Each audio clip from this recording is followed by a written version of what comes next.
Shamanic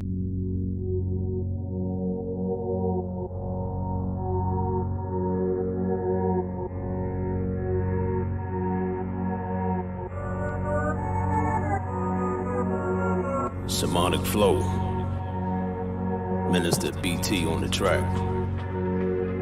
Back at it. Cause when that spirit moves, gotta react. Yo. Hey, to my people, I address thee under the unction of the Holy One, the Elohim of all that is, who goes by Elion.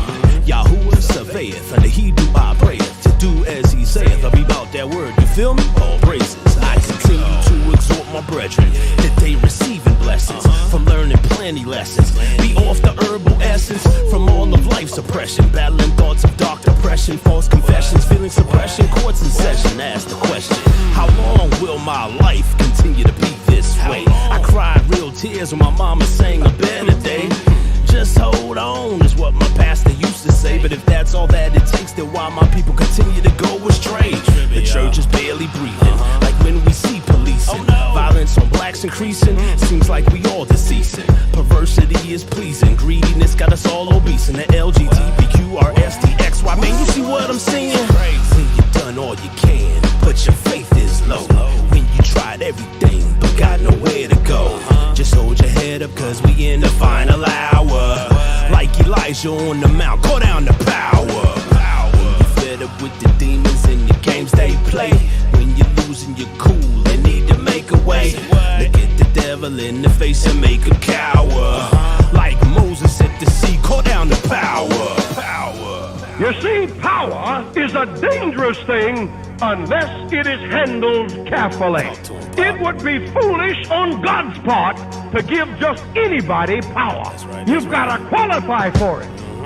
And the worse life you've lived in the past, the more dramatic the demonstration.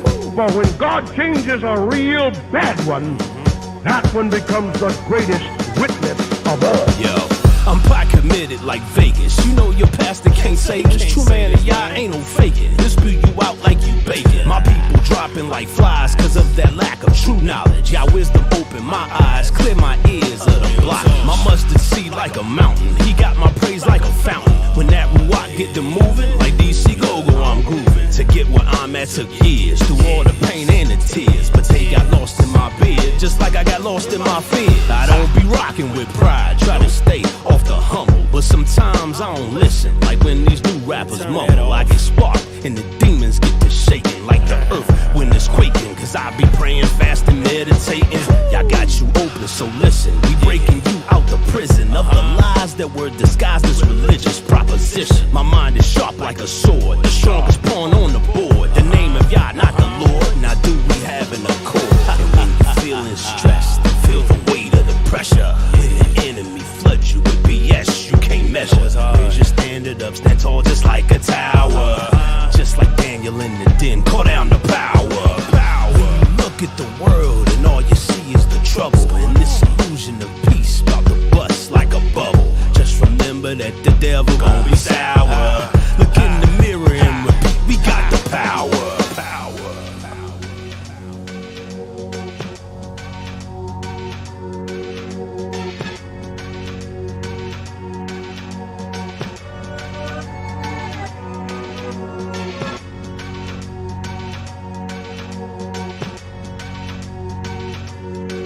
The power of God attends the truth.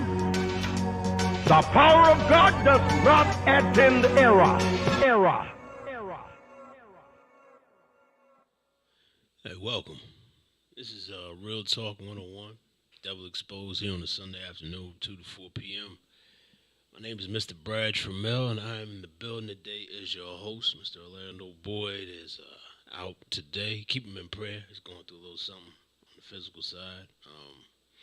But this is your first time joining us, and I assume that a lot of you who are watching right now usually join us, so you know how the rundown goes. We ask that each and every person who watches this program says a private prayer unto themselves for the indwelling of the Holy Spirit, the Ruach HaKodesh. Why? Because here on a week-to-week basis, we discuss the past week's revelations, readings in the Word, conversations that we've had with the Most High, very spiritual level of correspondence that happens when we hit these desks. And a lot of the things that we mentioned you may not have heard before. Maybe even sometimes having difficulty to even believe or to fact check and see if it is true or false. But if you do pray for the Ruach Hagadesh, the Holy Spirit, He will lead you and guide you into everything that is truth. He will convict you if what we're saying is true or false. And you have a decision to make when the conviction comes, either to believe or to reject, because the Most High gives us a decision. And that is going to be the foundation of where today's program will be. If I can give it a name, Choose Ye This Day. Choose Ye This Day would be the title for today's program. But what we usually do is, to start off, we see if we have any prayer requests. I'll go ahead and mention mine, say a word of prayer, and then we testify and we go in. Today's going to be no different, man. And prayer requests I have, certainly for myself, like I mentioned, for our ministry family here at U Broadcast Media. Continue to pray for my family and O's family in the various ways that they need it. And for all those who are struggling to live righteously, the ones who have been called and set apart, those who have a passion to know about the Most High, to learn about the Most High, to study His Word, and to do His will in these last days where doing His will is becoming increasingly unpopular. We're living in the days to where evil is good and good is called evil. And the Word warns us of such times because it's going to be yet another sign that the times are about to come to consummation and this whole thing's about to wrap up. I know it's been preached for hundreds of years, decades, centuries, and so forth, but truly I can say when I view the news and the things that happen on a week-to-week basis, just in this area alone, it's hard to believe that we got much time left. Hard to believe. Because just wickedness abounds, man. Wickedness abounds. But it's not to be to our dismay, but to push us closer to the Father, having our faith and our truth affirmed and confirmed by Him so that we will be prepared for whatever comes. Because we know if there is an Elohim in heaven, that His justice and His mercy and His righteousness is going to stand tall, and His judgment is going to surely come. He said it plenty of times in the Word that we believe in, and every time He said it before, it came to pass. So He gives us no doubt that it will happen again. So continual prayer for all those struggling to live righteously and struggling to go through the tests and the trials that the Most High Himself puts us through to test our faith, to test our trust in Him. Makes me think of when I was a child. I remember my father took me down to Haynes Point when I was younger, a long time ago. And they had a statue down there called the Awakening. Statue of which they moved to the National Harbor nowadays. I think that's where they put it. But it used to be down at Haynes Point. And I remember one time I went down there, I think I was like maybe 11 or 12 years old. Could have been no older than that. But I remember I climbed upon one of the tallest points of that statue, and my father asked me to jump down and he would catch me. And initially I was afraid and I didn't do it. But, after some convincing, I did it. And what that was, as little as I was, he was testing me to see if I trusted him. Did I trust him to catch me? And after a bit of hesitation because of the height at which I had climbed, made the decision to say, he better catch me, or else my mother's going to kill him. So with that thought in my mind, I jumped. And the test of my faith and my trust in Him was fortified. It was proven in my action. The Father does the same thing to each and every one of us constantly. And sometimes the test that we face can be extremely difficult. And the reason for that being is because He never wants us to get too comfortable where we are. He never wants us to be comfortable in just one place. We are to be ever growing, ever learning, and ever trusting in Him. He Himself is infinite, and He has no limit, not to His power, to His wisdom, to His knowledge, to His reign, to His rule, anything. He has no limit. So why would it make sense for each and every one of us who have a relationship with Him to stay in one place when He has so much more to give? The Word talks about how unsearchable His mercies and His knowledge is, and how His wisdom is incomprehensible the power that he has with his word. It's unfathomable. And we got all these types of things that the word says about him. But yet and still we hope that he puts us in a place that we can just be. And really what we're seeking for in that place is peace. So right now, not to get too far away from the prayer request and get into the thing a little bit early, get into the message a little bit early, but pray for my part, pray for patience, increased trust in the Most High, because it can always be increased. And the ministry as a whole, definitely. Beyond that, I do want to mention this. This is a specific prayer request. There was a man that worked with my father before he retired. My father retired at the top of this year. And he was working with another gentleman who was of the Muslim faith. And his name, I'll give you his first name is Kwaco. It's Kwaco. And this man, he's about the same age as my father. My pops is 70. And Kwaco's the same age. And he would work with my father doing social work in the city. But when my father left, this gentleman Kwaco, he got laid off by the new executive leadership that came in. They decided to lay him off.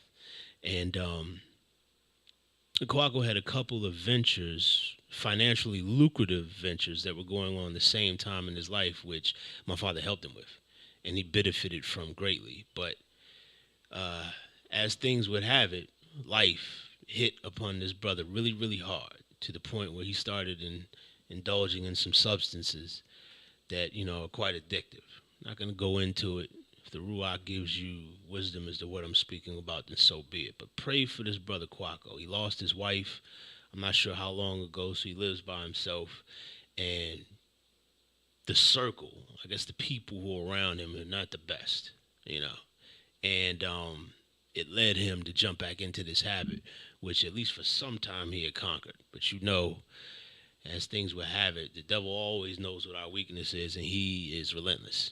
Doesn't matter how patient he has to be, in the end, he's going to try to take us out by our weakness. So he's not going to relent. And my dad, all praise to the Most High,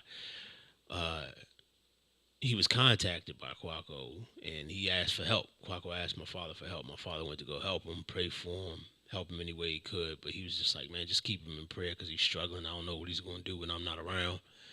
And things are serious. And there are a lot of people, I'm sure, as I'm speaking about this brother Kwaco, that a name or two, a face or two, either past, present, may have popped in your head, who may be dealing with something similar.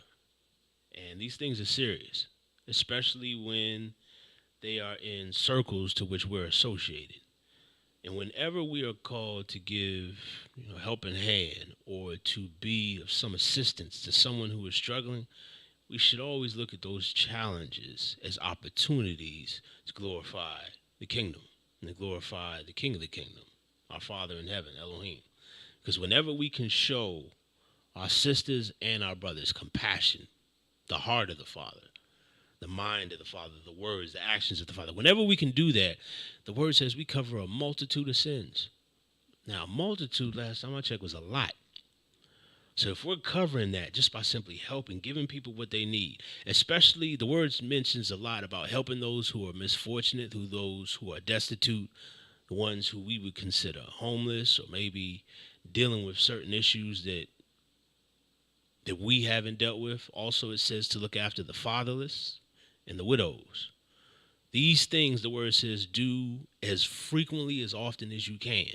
Because when you do this for them, you do it for the kingdom. You show these people the kingdom, the grace and the mercy and the love and the kindness of the Father. And every time you're an ambassador and you serve the kingdom in such a manner, then you're doing yourself a great service towards the Most High, and you may gain favor when you yourself may fall into similar situations. But like I said, man, I'm getting into the message already. We ain't even had prayer yet. But let's go ahead and have a word of prayer, get the Ruach up in here, and then you're going to get what he got. By your head. Lord Yahuwah, glory to your name, praise to your name. I'm thankful, above all else, for the trials that you have put me through, even recently, even until today, where to choose your way went directly against what I wanted to do. But the peace that you supply even after the decision is made is already comforting.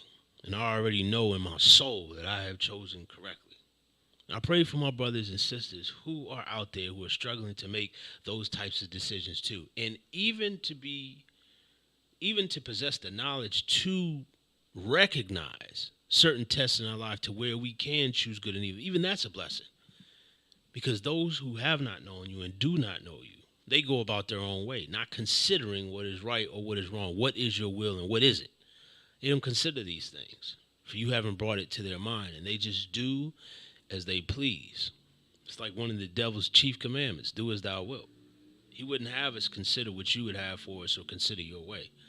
So I'm thankful first and foremost that I at least have the ability to hear your voice and to respond to it whenever I'm conflicted, and then being able to see the test that you have clearly put before me and to choose life as the word says.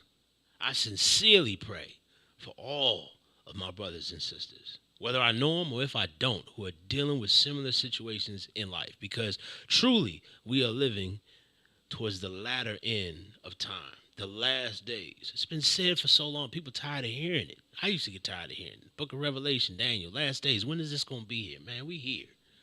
We really, really here. And your word also says that these days will come upon us like a thief. Like your day is going to come upon us as a thief in the night. But these things, if we are blind to them, these signs of the times, that they're going to take us by surprise and we'll be swept away. And that's not what we want to transpire or happen.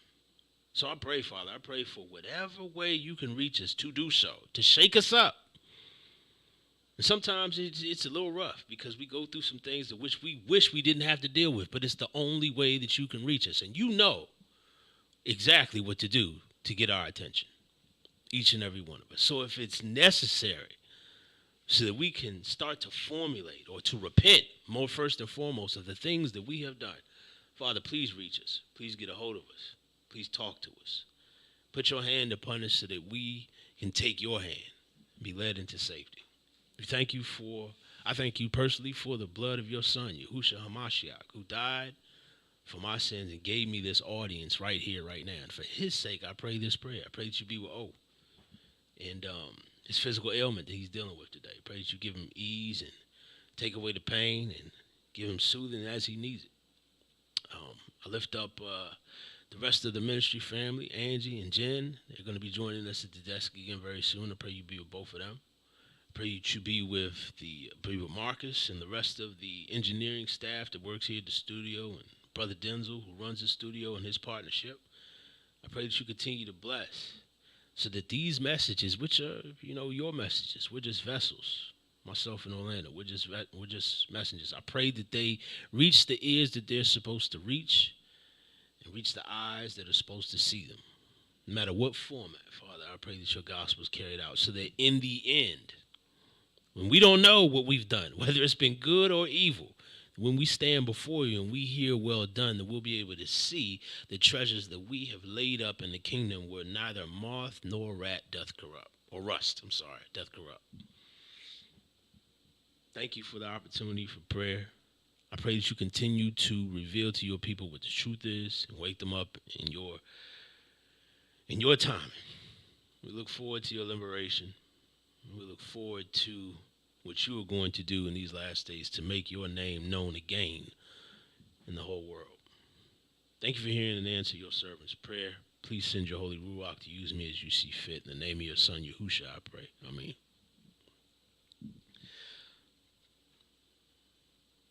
The test, man. It was obvious to me for a long time, People said, what's your testimony? We go to church. We hear it in our hymnals and our songs, testify. Even when some people, I remember, some people used to get up in front of church to testify. I'd be envious, not of what they had to say, but because I didn't have, or at least I thought, I didn't have anything recent to bring up or say that could match that. It's like, well, I want to talk about my testimony. When you hear somebody else testify, it excites you. You start to think back upon the good things that the Most High has done for you. You want to let that be known too, because a good testimony can be medicine to bleeding ears, man. To somebody who is having difficulty finding their way and to do what they need to do, to hear a testimony on time can give them that little push to keep going. When people think about giving up because this road is rough, it's going to be. That's why I love the scripture that says, man, this race is not given to the swift or the strong, but he that endureth until the end. Just endure. Just cross that line. Whether you got to crawl, drag yourself, run, skip, walk, whatever it is, make sure you get across that line. So I think about that today with the recent test that I had. It's something that, the ones that are personal, that you within yourself know you wouldn't have chosen. The decision that you made had it not been for the Most High giving you insight and wisdom. And when you have to go against yourself, it's not a bad thing. For all of us can bear for some discipline and patience. All of us. These are the methods, these are the tools of which the Most High uses to test his servants. It's littered throughout Scripture. Ain't none of the heroes that we read about in this book went through unscathed. None of them. Even the Savior himself went through the harshest test. He had to endure the penalty of the cross. And I love the fact that, I remember when I found this out a couple years ago, it said, we know that the word says the shedding of blood, that without the shedding of blood, there can be no remission of sin.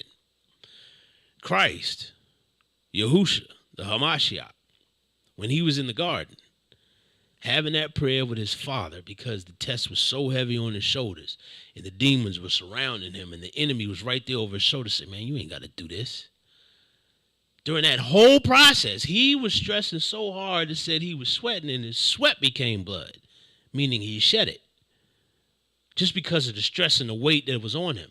At that point, we were clean. Because prior to then, he ain't sinned. He was still perfect up until the garden. And that is what allowed him. That's why the word says he endured even the death of the cross. That even in there is significant because it means he ain't have to. He had already shed his blood. How much further did he go for the glory that was set before him? Think about that. And think about the test that you're going through. And also, it's easy when we're going through a trial to only consider ourselves and our discomfort and our unwillingness to continue. But how often do we think about those that are watching us, who we know, or maybe not know, but have a sense to know that may not have as much faith as we have or we proclaim to have? What about those who watch us to see how we're going to react in certain situations? Who do we carry on for? Who do we push through for? When Yahushua was in the garden, it was simple. For all those that were given to him, the ones who he prayed for not too shortly before then, all the ones that his Father had secured for him, both at that time and in the future and in the past. He prayed that wonderful prayer. I believe it was either in Mark or Luke. I believe it was Luke. But he prayed that prayer for those who would be given to him, the chosen ones, the Kodashim, the saints, the ones who were set aside. He prayed for them. He's like, man, look, I know me. I know that the challenge was going to be on me because of who I am. So I'm expecting this. But, man, the same type of grace and power you gave me, make sure you secure them. Because the devil's going to be mad because I'm going to succeed. I'm going to do this. It was all captioned in the phrase he said, man, not my will. He said, take this cup. He asked him several times to take this cup. But not my will, yours be done. So my testimony is this, man. The way I am, the way I have been, about a couple months ago, I had booked myself a trip. You know what I'm saying?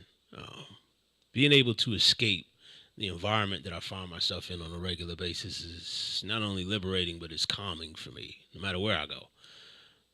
I've had so many experiences in other countries, just meeting different people and seeing how they live. And when you have wisdom on your side and you're observing these things, it causes you to be both grateful and concerned and just be aware. There's a scripture I read yesterday that came out of Ecclesiasticus, which is also called Sirach, that says a man who travels, who has many travels, speaks from his experiences. He speaketh wisdom. I think it's Ecclesiastes 38:4. Don't quote me on that. I think it is. I'm going to find it, and then I'll correct myself a little bit later. But when it said that, when I was saying this, or the reason why I'm saying this is because the Most High knows me. He knows each one of us individually and how we are, our way. For our very steps are ordered by him. So when I did this, I did it just because I had an overwhelming feeling, or the mindset to be like, yo, I just got to get away. Stuff is too stressful. You know, I'm tired of being around this same situation, tired of the monotony of work and the grind afterwards, everything. I just want to be around someplace new. And when I made that decision, I made it as I usually have made them in the past. It's like, the Most High will be cool with this. He's allowing me to do it. But in the months leading up, in the weeks leading up, closer and closer to the date, I kept having the overwhelming conviction from the Ruach that I was not to make this trip. And what happens when we're told, or we're being guided in the direction of something we don't want to do? What do we do first? I'll tell you what I do first. I'm like, nah, I'm going to have to get it confirmed. I'm going to have to get a confirmation on that. I'm going to need 2 or 3 people, maybe 4 or 5 people to come tell me this shouldn't happen. I'm going to need multiple signs in multiple ways to show me that this is not what I'm supposed to do. Immediately rationalizing my own mind above the mind of the Most High. For I know his voice and I know his conviction. I'm familiar with it. He knows that and I know that. But still, my flesh is like, not me. Not me, man. It's not this time. Come on. Work with me. I'm trying to bargain with the one who is no respecter of persons. So, as this was lightly laid upon my mind in the weeks, maybe a month or 2 ago, I let it go. And so did he. He was quiet about it. And every week and every time I opened up my word, I would read scriptures alluding to the same thing. Say, I didn't forget what I told you, and I know you didn't either. And I'm not going to change my stance. This is what the Father's laying on me. He's like, you should not go on this trip. And I'm like, why? Like, what's the worst that can happen? Why? He knows what I will never know. He knows the beginning to the end. He knows everything. But me, in my mind, I'm like, I'm trying to walk through this because I want you to see the natural presumption of humanity. The natural arrogance, or the proclivity to resist the word of the Most High in lieu of our own will. Now, this is something that could be simply displayed in just how we sin on a regular basis because of sin, which is in us, which has infected every human being. We naturally want to go against what the Most High says. But when he's been lenient, he's been kind, he's held you down, he's kept you safe, amidst your foolishness, you might gain the idea to continue. Because you say, well, he got me. Presumption. So subtle, so deadly. But I let go of that gradually because, see, the Most High, I love him so much because he's gracious. He's kind. He's long-suffering. He's patient. And he doesn't have to be. He knows he knows exactly what he's dealing with. If he formed me in the womb, he could be like, no, you do this. He could do that. But that's not his personality. That's not his character. So it was like a light warning in the beginning. And then as time kept going on, it just kept getting heavier and heavier. And it was on my spirit, and I couldn't shake it. I wanted to. I tried to. That's the rationalization. Kept coming through my mind. I said, man, I can still go. I can still do this. He started showing me my finances. Then he opened up my mind to the current economy, as if we're not going through inflation. Then he starts showing me the events that are happening in the world where both Russia and China are pushing to back their own currency behind gold bullion. Meaning there is a possibility of a new world currency that will trump the American dollar. Because I'll tell you the truth, as much as I've traveled, the dollar is heavy everywhere. The only thing that was heavier than that is the euro and the pound. The British pound is probably the heaviest. Then the euro, then the dollar. But If anyone's paying attention to the finance and the currency exchange of the world, that's changing. And with this new threat of another currency backed by actual value, backed by actual, for lack of a better word, treasure, than just paper, it's a threat to our currency. And a lot of us, we don't see this, we don't perceive this, but the Most High allowed me to see it, and then he confirmed it when I saw it. He's like, things are not going to be good always. There's going to be a collapse. You don't know when, I do, but you need to be prepared. I need you to make better decisions based on the knowledge that I've shown you. But again, what do I do? Rash is like, man, I got to make it work. I'll make it work, baby. You know, because I want to do what I want to do. Came down to a couple weeks ago. I prayed in sincerity. I have a deck in my house, and sometimes I sit out that joint late at night when it's cool. Lately, it's been hot as blazes. Even at night, feel like somebody breathing on you. But it's like the last couple of days, it ain't been like that. So I sat out there on one of them cool nights, and I was just looking up. Whatever stars I could see, saw the planes, going back with their blinking lights in the straight line, saw all that stuff, and I'm looking out into the expanse, and then I just start talking to the Most High, because I get down like that with him. And I'm just like, man, you've been so good, you've been gracious, you held me down. My car had a little bit of problem, had unexpected expenses happen with my vehicle, and you covered me. I was able to meet them. And I tell you the truth, Father, and I'm being honest, this is what I'm talking, this is how I'm talking to him. I'm like, if this is something that I cannot forbear, then, I'll stop. You give me the direct word. Make it clear. Your servant is foolish. I'm ignorant. Did not your servant Gideon even ask you to make the ground wet and the fleece dry, and then came back at you at the very next day, said make the fleece wet and the ground dry? Like, I start remembering how some servants of the Most High asked him for ridiculous questions because their faith wasn't what it was. And the Father, he could have been like, nah. I told you what I told you. You know me. You know my word is bond. I ain't got to show you nothing. But he did. So based on what I read and how he dealt with others that he created, that he made, whom he knew, I just put that to him. I was like, man, just let me know for real. And be careful what you ask Yah for. Because if he chooses to give it to you, you just better hope you're ready. And it came down to this morning. I woke up with an abundance of energy. I got up, cleaned my bathroom, which has been dirty for far too long, but it's clean today. And then I went to the grocery store, picked up some other stuff, got back home, started cleaning some stuff in the kitchen that I had been neglecting on cleaning, some stains, some places I was going.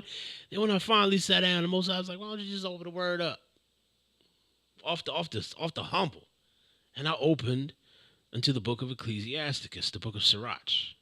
Sirach. Yes, it is an apocryphal book. Yes, it was taken from your Bible. But I promise you, if you find this book, the book of Sirach, you can Google it. You can Google anything. You find this joint. The PDF, other websites have it. I've found it several times. Read this book. Because what I'm about to read to you in chapter 2 is what sealed it for me. I couldn't even finish the chapter. I had to get up, and I canceled the entire trip. At a loss to myself. I took a loss on canceling everything. But I weighed it in the balance between taking a financial loss versus taking the loss of peace of mind, because the Most High had told me otherwise, and I knew he told me otherwise. First thing come to my mind, Jonah.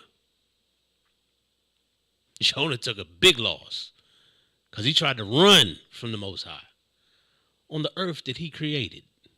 With the breath that he has in his lungs, which he got from the Most High. He tried to run from him. That's why his story was in the Word, so we would learn a lesson, that we would be able to see, understand what took place, thereby have wisdom, and then make an informed decision. You see, this is how my brain operates when I commune with the Most High. He gives wisdom. He is the fountain of wisdom. Matter of fact, the first verse of Sirach, a.k.a. Ecclesiasticus, chapter 1, verse 1, all wisdom comes from Yahuwah and is with him forever. It's the first verse. And this is where he started me today. I read 5 chapters eventually because I had to stop and do this. But in chapter 2 is what I'm going to focus on today for the brief amount of time that I have here. I'm going to read it for you. It says, my son, if you come to serve Yahuwah, prepare your soul for temptation. Chapter 2, verse 1. If you come to serve him, meaning that you have to arrive at a place to where you're ready to serve him. Think about all the times you ain't know God. When you was calling him God, maybe not by his name. I ain't no judgment on that. But when you wasn't even looking for him or his son, you was doing you. And it says, if you come to serve him, meaning everybody ain't going to come to serve him. But if you are man enough, we always talk about men, it's like, are you ready for this challenge today? If you come to serve Yahuwah, prepare your soul for temptation. You better get ready. It's like going to war. Strap up. Put your armor on. Get ready. If you want to serve the Elohim of Elohims, the one who rules heaven and has created everything, prepare for temptation, which means prepare for your flesh to be like, nah, man, we ain't doing that. Because if we serve him, that means we can't serve ourselves. And that's the war right there. So you either enlist or you don't. And that's just in one verse. This is what he's giving me. Verse 2. Set your heart aright, or your mind. In the word, when it says the things of your heart, it's usually speaking in synonymously the things of your mind. So set your heart aright. And constantly endure. And make not haste in the time of trouble. We got to break this stuff down, man. This ain't going to take too long, but I want y'all to get this. Most High be praised. Set your heart aright and constantly endure. Endure the temptations, of course. And make not haste in time of trouble. That means when you are in trouble, when you are dealing with something that you don't want to deal with, don't make your own haste to get up out of it. Maybe you're being chastised or put into a difficult situation so that you can learn a lesson. And that right there is wisdom. So if you're in the midst of something right now that you is unfathomable, why you going through? It's like, why me? Have the wherewithal and the frame of mind even now to be like, okay, all right. If you believe in the Most High, if you don't, I ain't got no words for you. You shouldn't even be watching. But if you do, have a moment in the mindset to be like, okay, Most High, what you trying to teach me? Turn it back. Don't have fear. Don't have disgust and frustration, which are the natural things that are going to come when you're going through a difficult time. Turn it around. Verse 3 says, cleave unto him and depart not away, that you may be increased in your last end. In other words, hold on. Hold on that much tighter when you're going through, when you got to make a decision that goes against your grain. And everybody's test is different. Don't judge somebody by the test that you think that you can conquer. You may look at somebody else and be like, man, what you going through ain't no problem. That's for you. But it's a problem for them. It may be the way the Father is working with them will be the way that he secures their faith and trust for the hardest test that we all going to have to go through. Look upon your own situation. And if it's difficult, it says cleave unto him. Cleave means to stick to him real tight. Like you stuck. I remember I seen that movie Gladiator a long time ago. Of course, y'all seen Gladiator, that joint popular as a mug. I remember they was about to execute him off the the fake little son Caesar's orders. Like take him out in the woods and kill him and then go take out his family. And then he got away amidst the, when they was transporting him. He like outsmarted him, got away. And I remember one time the blade that the soldier was trying to use to kill him was stuck into the joint. It stuck, cleaved in there. Couldn't pull it out. And it was the frost that made the blade stick. It cleaved. It would not move. Stuck. That's how you need to be with the Most High. Cleaved unto him. You stuck to him. However he moved, that's what you moving to. Whatever he say, that's what you going to do. Because if you trust and believe him in those times, you will surely get through. The word just said, it says that you may be increased in your last end. So whatever you're going through now ain't even in no comparison with that which is coming, and that you may be increased. That's a promise of restoration. We look at what Job went through. Job got everything taken away. Everybody know his story, but what happened to him on the back end? He got like tenfold everything that he lost. Everything. Restored, brought back. He was increased in his last end because he cleaved unto Yah. Verse 4. Whatsoever is brought upon you, take cheerfully. Oh, we get into the difficult stuff now. Whatever is brought upon you, take cheerfully. And be patient when you are changed to a lower state.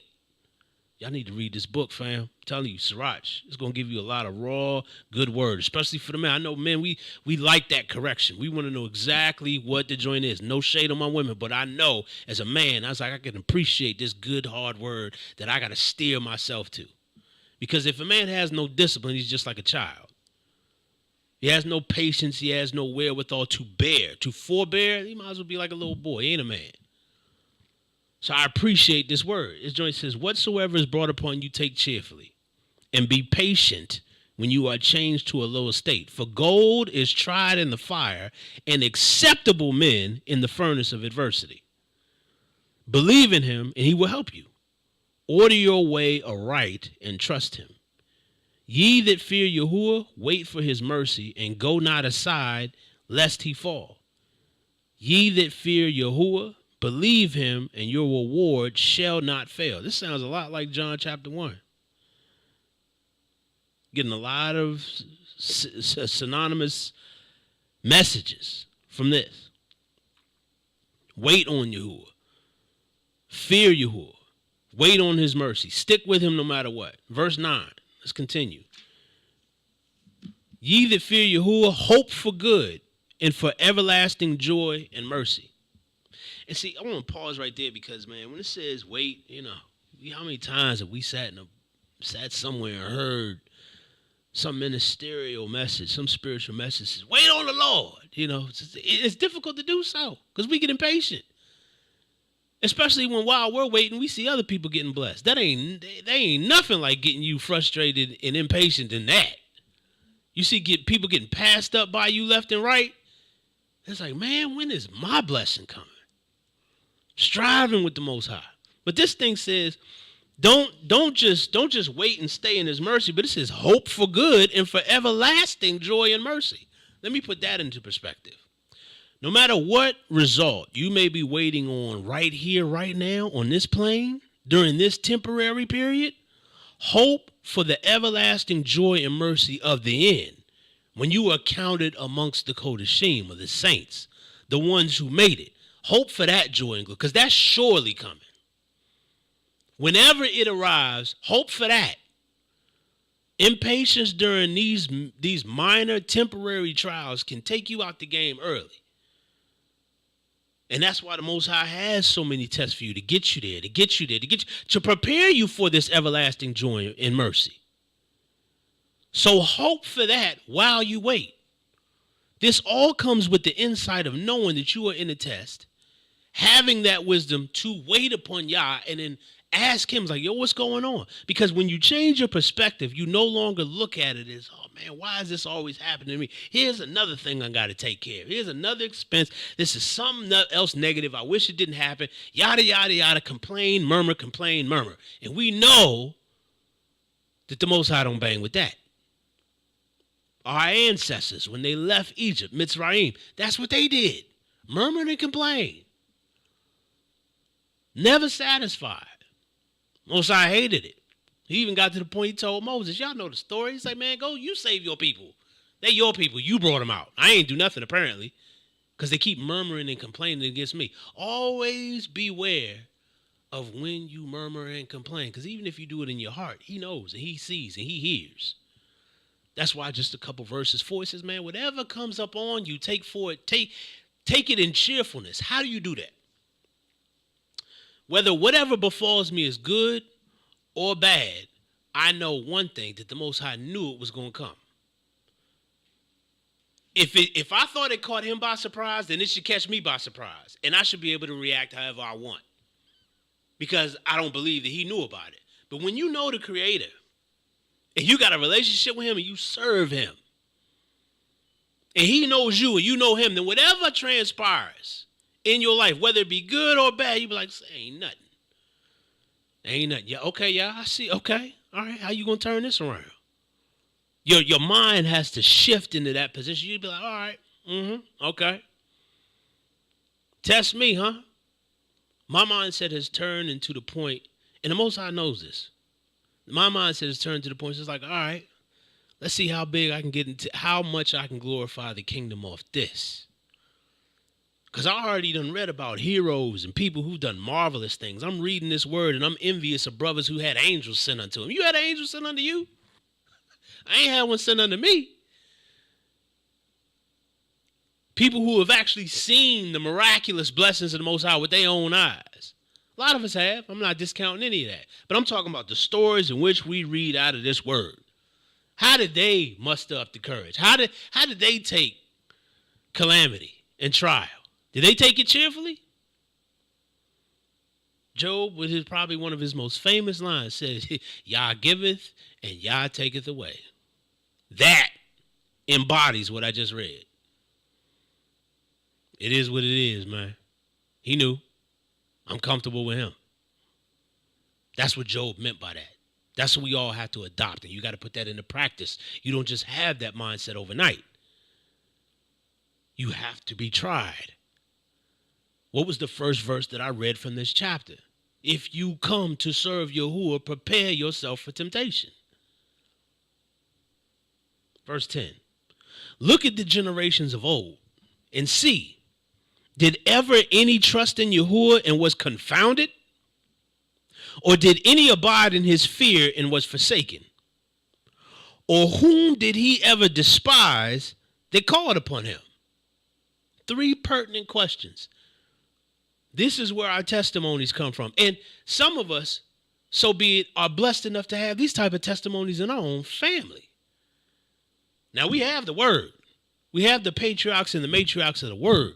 But we even have examples in our own family of those that waited on Yah. They received their blessing. So the question is asked, man. It's like, man, did anybody ever trust in the Most High and they were confounded? Meaning they were confused. They were like, yo, I thought if I trusted in him, it was going to turn out good. Like, was anybody put to shame? Or did any abide in his fear and was forsaken? I fear the Most High. And the Most High is just like, man, do you think he's like that? Do you think the Most High be like, okay, this brother or sister right here fears me. Now I'm gonna lead them to the enemy. Let him do with them as he might. Or whom did he ever despise that called upon him? That question is mighty. We all heard that verse, and whoever calls on the name of the Most High shall be saved. It like links with that. You see it? It's like whom did he ever despise that called upon him? In sincerity, of course. Now, no double mind playing games with the Most High. You in desperate need called upon my. Did he ever forsake? And he still don't do that to this day because he doesn't change. All praise to his name. Verse 11. For Yahuwah is full of compassion and mercy, long-suffering and very pitiful, and forgives sins and saves in times of affliction. Woe be to the fearful hearts and faint hands and the sinner that goes 2 ways. Kind of like a break in the flow right there. Talked about how forgiving, how pitiful, long-suffering the Most High is, but then it says, woe be to the fearful hearts. Why be afraid all the time? Most High said he ain't give us no spirit of fear. 365 times it says in the word, probably more, do not fear, do not be afraid. So if you have a fearful heart, that's evidence you need to get closer. You need to get tighter. Your tests need to be elevated. Don't fear. And faint hands. And the sinner that goes 2 ways. I like that one the most. The sinner that goes 2 ways is we all sin. But you double-minded, man. You double-hearted. It's like if you go 2 ways, that means on one day you praising the Most High, next day you doing what in the world you want. And all of us have been guilty of that. Ain't nobody pointing the fingers. But there's a point in the Most High is like, all right, we got to get you off of this. I need to try your behind so that you stop going 2 ways. Because all of us do that. Verse 13, woe unto him that is faint-hearted, for he believes not. Therefore shall he not be defended. That right there is a stark warning. Woe unto him who is faint-hearted. That means any little bit of trouble, you just like, oh, the hell with it. God ain't looking after me. He don't help me. He ain't looking out. He don't hear my prayers. He don't. At the slightest bit of trouble, flat tire, man. See, man, can't be like that. Can't be faint-hearted. Because this thing says he believes not. Because if you believe, then you believe. But if you don't, you don't. And I know that's a simple statement, but think about what I said. Therefore shall he not be defended. Now that's a warning for your behind. The Most High knows you don't believe in him, so why is he going to defend you? Verse 14. Woe unto you that have lost patience. And what will ye do when Yahuwah visits you? They that fear Yahuwah will not disobey his word, and they that love him will guard his ways. They that fear Yahuwah will seek that which is well-pleasing unto him. And they that love him shall be filled with the Torah, or his law.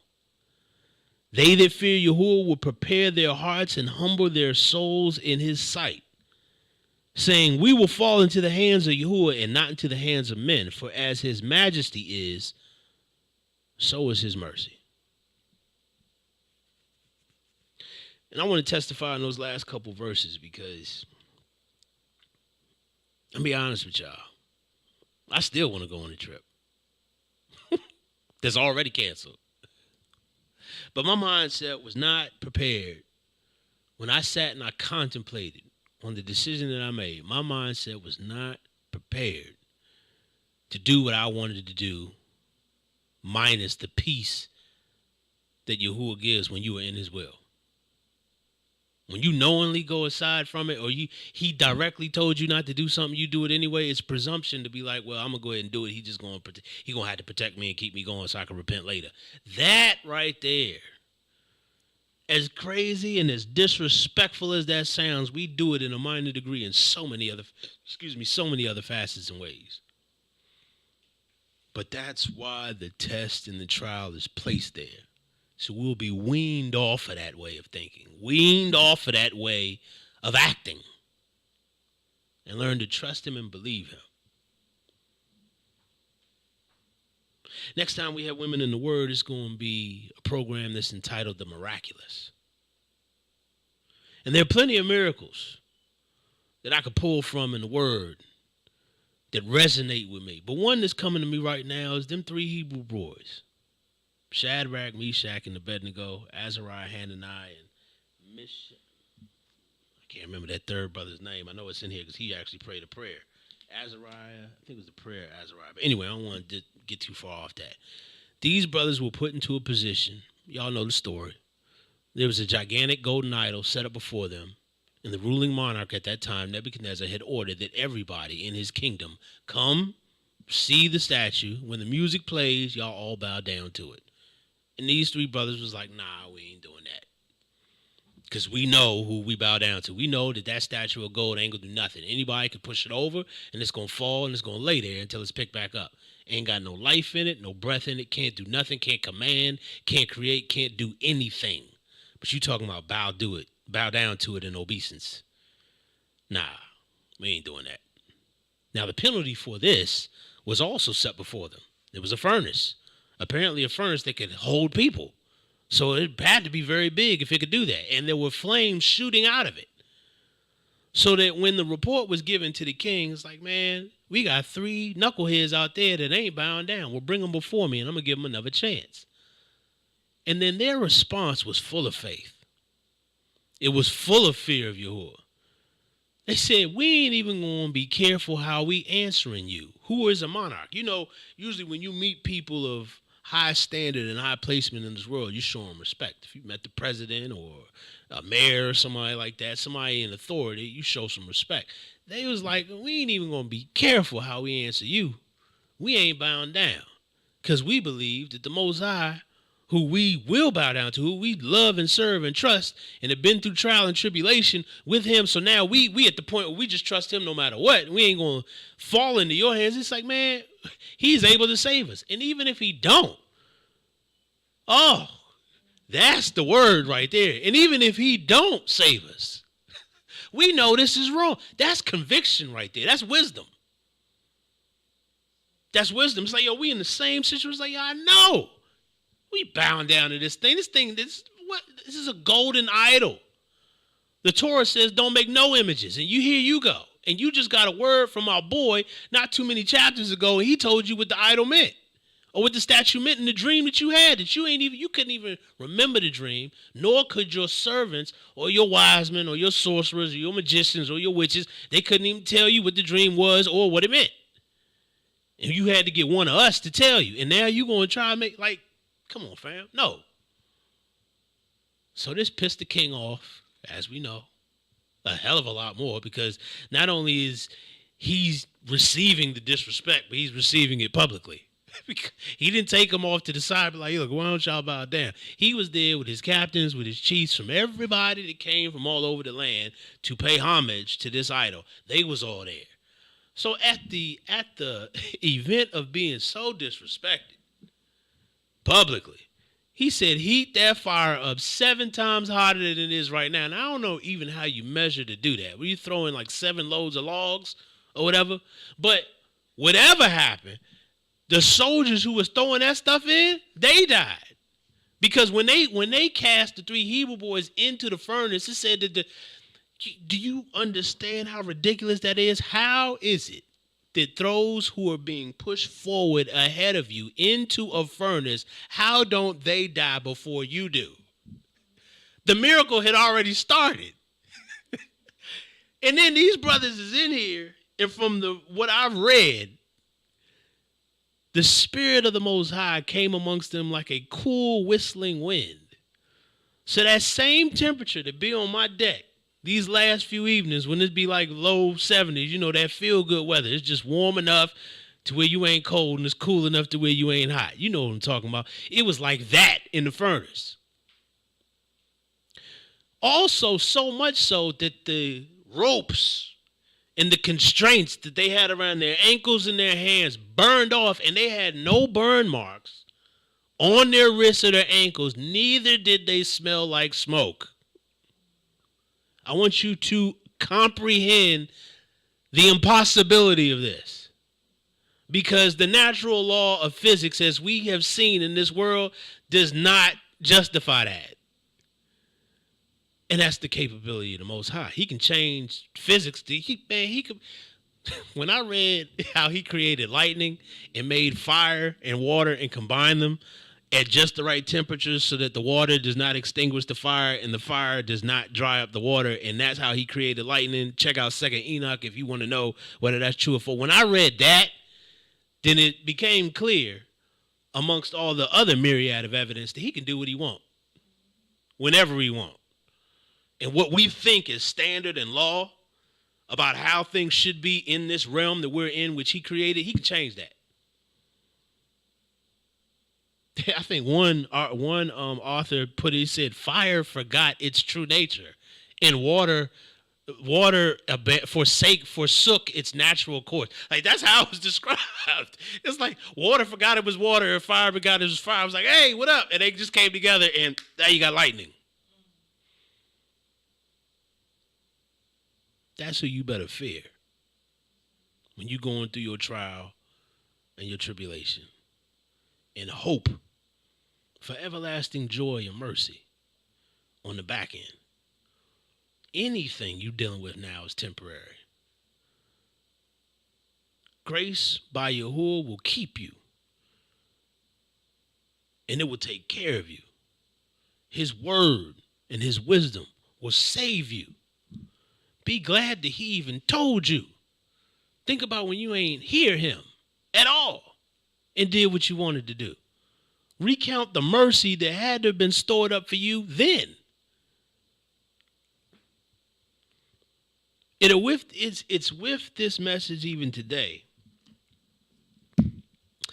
that proves to be my salve, my medication. Because I'm going to be honest with y'all, man, ain't no faking with me.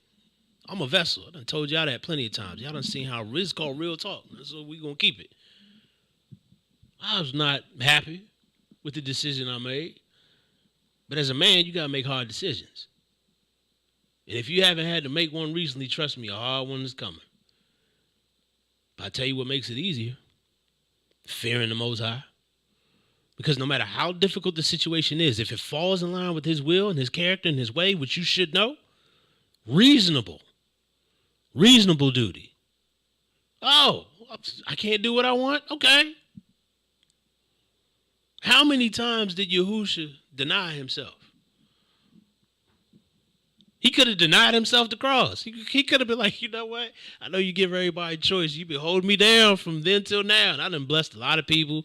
I done cast out a lot of demons. I done healed a lot of infirmities.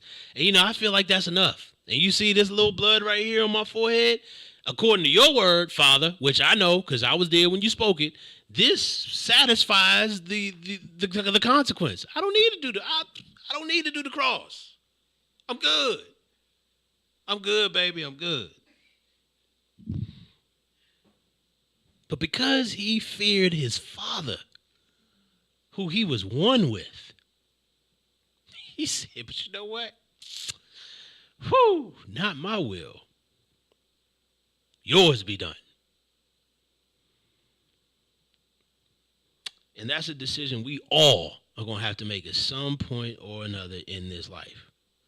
Because truthfully, if all of us are going to be subject to the judgment, when this thing is over, that means there will be a time and a situation and a place in all of our lives where the Most High will be able to point back to him. It's like, I asked you to choose here. And this is what you chose. And this was your mindset when you chose it. And this is the rationale you had when you made your decision, whether it be right or wrong. He said he's going to search out the secret things. Ain't nothing hidden going to always be hidden. Nothing. We seeing that now with all this ridiculous acts of pedophilia and trafficking and all this from people that we idolize. You know what I'm saying? Hollywood. I done been off that, but I know some people still do. Stuff is being revealed, and don't think that your stuff is going to stay hidden. Because the one who sees, knows, and hears all is going to lay it out flat one day, and I'm here to warn you. Like I said, man, it's all this transpired in the last 48 hours. I didn't think I was going to come in here and talk about this, but all praise to the Most High for whoever it reached. Because it's important. And again, I definitely have to confirm the fact that me even speaking about it right now is serving to be my medicine, because the peace that surpasses all understanding is what I cannot live without. I've said plenty of times in regards to the book of Enoch, one of the harshest things I ever heard the Most High say when he told Enoch to tell them fallen angels that you shall have no peace. I don't know about you, man, but that's a fearful and dreadful thing. And I can't live my life without the Most High's peace. I can't do it. It's better than anything I've ever had. And I know it secures me in the hope and belief in knowing that whatever I'm missing out on down here will not even be able to be remembered or anything comparable for what is to come. I want all those who are struggling with me and doing what is righteous to remember the same thing. Bow your heads. Most High Yahuwah, thank you for coming by here yet again, for using your servant. I pray whoever watches this program today, whoever hears this broadcast, that you resonate these words in their hearts and in their minds throughout the week. Trials are difficult. Struggles are difficult. But in truth and all honesty, your word also tells us you ain't never going to give us more than we can bear. So if there's anything that we are dealing with, then that means you knew that we can handle it. So we should not look at anything like it's insurmountable. Like it's not overcomable. That's a word. But that with you, we can achieve the impossible. And not only can we will. We should. We should have that expectation. Just give us the wisdom and understanding to see what we are truly dealing with. Help us to take our eyes off of ourselves and realize the magnitude of what it is we are facing.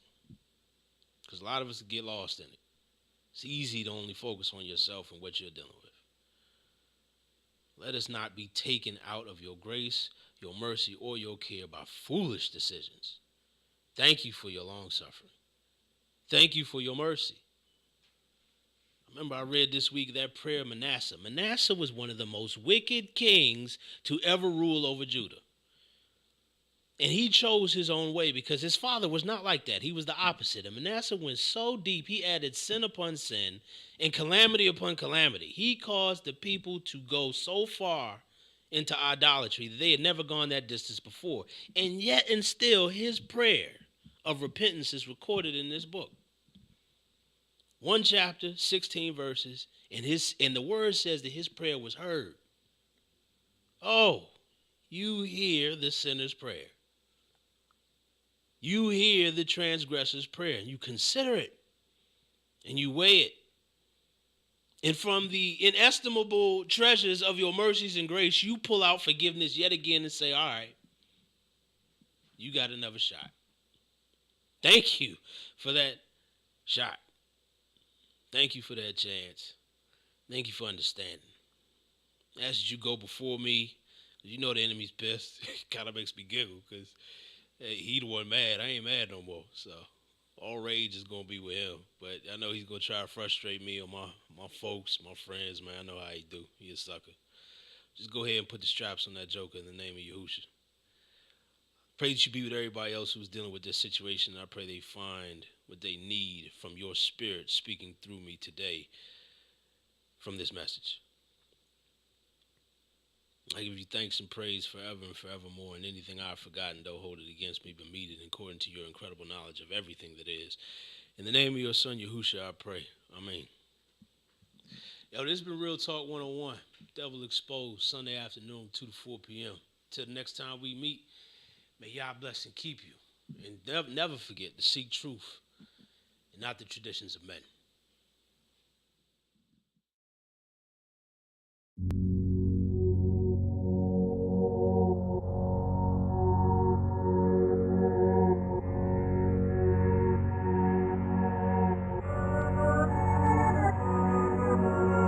Shamanic flow. Minister BT on the track. Back at it. Cause when that spirit moves, gotta react. Yeah. Hey, to my people, I address thee under the unction of the Holy One, the Elohim of all that is, who goes by Elion. Yahuwah surveyeth, under he do I prayeth, to do as he saith. I be about that word, you feel me? All praises. I continue to exhort my brethren that they receiving blessings from learning plenty lessons. Be off the herbal essence from all of life's oppression, battling thoughts of dark depression, false confessions, feeling suppression, courts in session. Ask the question, how long will my life continue to be this way? I cried real tears when my mama sang a better day. Just hold on is what my pastor used to say. But if that's all that it takes, then why my people continue to go astray? The church is barely breathing, like when we see policing. Violence on blacks increasing, seems like we all deceasing. Perversity is pleasing, greediness got us all obese. And the LGBTQRSTXY, man, you see what I'm saying? When you've done all you can, but your faith is low. When you tried everything, but got nowhere to go. Just hold your head up, cause we in the final hour. Like Elijah on the mount, call down the power. When you fed up with the demons and the games they play, when you're losing your cool and need to make a way, look at the devil in the face and make him cower. Like Moses at the sea, call down the power. You see, power is a dangerous thing unless it is handled carefully. It would be foolish on God's part to give just anybody power. You've got to qualify for it. And the worse life you've lived in the past, the more dramatic the demonstration. For when God changes a real bad one, that one becomes the greatest witness of all. Yo, I'm pot committed like Vegas. You know your pastor can't say this. True man of Yah ain't no faking. He'll spew you out like you bacon. My people dropping like flies cause of that lack of true knowledge. Yah wisdom open my eyes, clear my ears of the block. My mustard seed like a mountain. He got my praise like a fountain. When that Ruach get to moving, like DC Go-Go, I'm grooving. To get where I'm at took years, through all the pain and the tears. But they got lost in my beard, just like I got lost in my fear. I don't be rocking with pride, try to stay off the humble. But sometimes I don't listen, like when these new rappers mumble. I get sparked and the demons get to shaking, like the earth when it's quaking. Cause I be praying, fasting, meditating. Y'all got you open, so listen. We breaking you out the prison of the lies that were disguised as religious proposition. My mind is sharp like a sword, the strongest pawn on the board. The name of Yah, not the Lord. Now do we have an accord? And when you're feeling stressed, feel the weight of the pressure. When the enemy floods you with BS you can't measure. Raise your standard up, stand tall just like a tower. Just like Daniel in the Look at the world and all you see is the trouble. And this illusion of peace about to bust like a bubble. Just remember that the devil gon' be sour. Look in the mirror and repeat, we got the power.